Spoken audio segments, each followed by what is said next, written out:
لوگوں کے بارے میں بتایا گیا کہ دعوت اسلامی کے کچھ ذمہ داران یا نگران جب وہ دعوت اسلامی کا کام کرتے ہیں تو ہم ان کے کاروبار میں بڑی ترقی دیکھتے ہیں، گاڑی لے لیتے ہیں یا بعضوں کا ترقی کر جاتے ہیں۔ پوچھو بھائی یہ کیسے ہو گیا تو کہتے ہیں یہ دعوت اسلامی کا کام کیا تو اس کی برکت ہے۔ یہ کیسی برکت ہے کہ دین کا کام کر رہے ہیں اور آپ کا پیسہ بڑھ رہا ہے؟ یہ اصول یاد رکھیں کہ نیکی میں برکت ہے اور گناہوں میں نحوست ہے۔ تو گناہ میں آپ بولو کہ گناہ گار تو بڑا مالدار ہوتا ہے، نمرود بڑا مالدار تھا اور پوری دنیا پر اس کی حکومت تھی، تو آپ بولو کہ تو تھا ہی مطلب یعنی کہ نان مسلم، تو یہ تو برکت، یہ برکت نہیں ہے، یہ مطلب اس کے لیے تباہی ہے۔ قارون کا خزانہ مشہور ہے، بہت بڑا مالدار تھا لیکن وہ زمین میں دھس گیا اور اس کا خزانہ اس کے سر پر ساتھ میں دھسا جا رہا ہے۔ تو برکت نیکیوں میں بھی برکت ملتی ہے، کبھی مالی اعتبار سے حلال روزی کی صورت میں کسی کو برکت مل گئی تو وہ بھی ٹھیک ہے، اللہ نے اگر دیا ہے تو مال مطلقاً برا تو نہیں ہے نا۔ جس کا مال حلال ہے اس سے وہ زکوٰۃ ادا کرتا ہے، اس سے وہ حج کرتا ہے، عمرہ کرتا ہے، قربانیاں کرتا ہے، غریبوں کی مدد کرتا ہے، اپنا پیٹ بھرتا ہے، ماں باپ کی خدمت کرتا ہے، بال بچوں کی سیوا کرتا ہے۔ یہ مال تو بڑا کام کی چیز ہے، جبکہ ہو حلال اور رضا الہی کے لیے اس کا ہو استعمال۔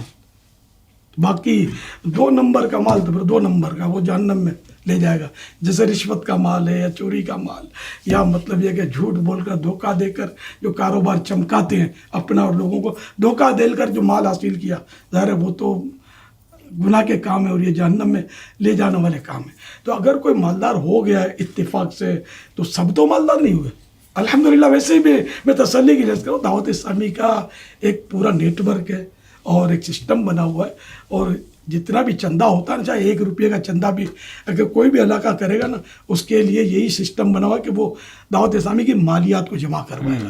اپنی مرضی سے اس 1 روپے کو وہ استعمال نہیں کر سکتا۔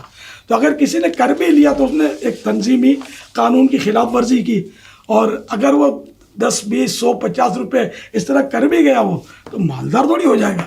اتنا تو دعوت اسلامی کسی کو کھانے نہیں دے گی کا سسٹم الحمدللہ ثم الحمدللہ مضبوط ہے۔ آپ کا جب چیز آئے آپ معلومات کر لیں، پوری مالیات بنی ہوئی ہے ہماری۔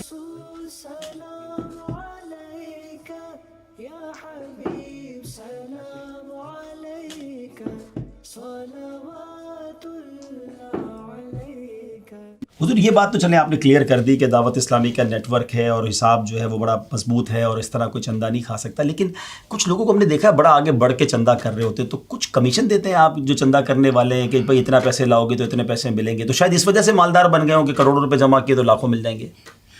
نہیں الحمدللہ ایسا کوئی سسٹم نہیں ہے ہمارے پاس کہ جو چندہ کرے اس کو کوئی پرسنٹیج ملتے ہوں یا کھالے اکٹھی کرے قربانی کی، تو اس کو کوئی ایسا کچھ بھی سسٹم نہیں ہے ہمارا۔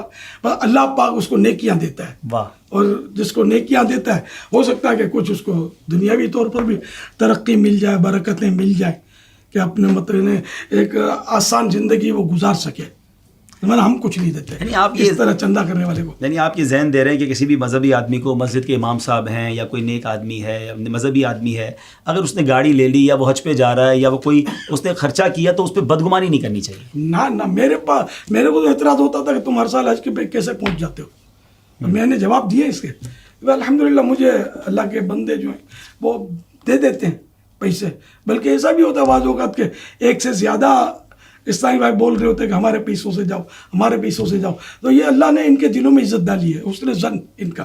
تو الحمدللہ کبھی بھی 1 روپیہ بھی میں تو دعوت اسلامی میں مدنی چینل پر جو بولتا ہوں یا اتنا جو بھی اللہ کی رحمت سے مطلب میں دعوت اسلامی سے کبھی بھی میں نے تنخواہ نہیں اٹھائی، 1 روپیہ بھی نہیں الحمدللہ دعوت اسلامی سے میں نے نہیں لیا۔ میں تو کئی بار کہہ چکا ہوں مدنی مذاکرے میں چائے کے کپ آتے ہیں، میں نے اب تک تو یاد پڑتا ہے میں نے کبھی دعوت اسلامی کی چائے نہیں پی۔ اللہ، ہماری چائے میں بھی چائے پیتا ہوں، ہماری اپنی بن کر آتی ہے چائے۔ میں الحمدللہ کوشش کرتا ہوں، اور ایک تھوڑا احساس ہوتا ہے کہ ایسا نہ ہو کہ میں دعوت اسلامی کی چائے پی لوں اور دعوت اسلامی کی بریانی کھا لوں، کہ کہیں ایسا نہ ہو کہ میرا ثواب جو ہے وہ بھی کٹ ہو جائے۔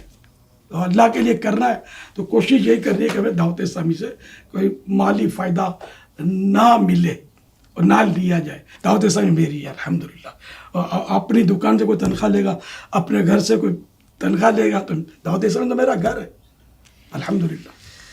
تو یہ بھی ہمیں پتہ چلا کہ بدگمانی جو ہے وہ ہمیں کسی کے بارے میں اعلیٰ حضرت رحمۃ اللہ علیہ فرماتے ہیں کہ بدگمانی غیبت سے کم حرام نہیں ہے. بدگمانی تو بہت کی جا رہی ہے. تو یہ مطلب یہ مالدار کیسے ہو گیا اور اس کے پاس یہ تو بھیک منگا تھا, یہ تو عالی شان پلازے میں کہاں رہنے لگا. یا اپنے یار ان کاموں آپ کیوں کوئی پابند نہیں ہے, آپ مکلف نہیں ہے, پانجی کرو سانجی تھی.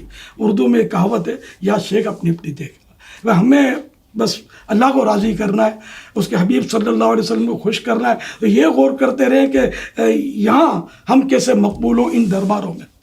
اس پر تنقید, اس پر تنقید بلا وجہ, اور مطلب شبہ اور شک اور وہم اور تہمت اور بدگمانیاں, نہیں, یہ سب پھنسا دیں گے آخرت میں. ایسے کام ہمیں نہیں کرنا. آتے ہیں وسوسے, آدمی ٹال دے اس کو, بگا دے.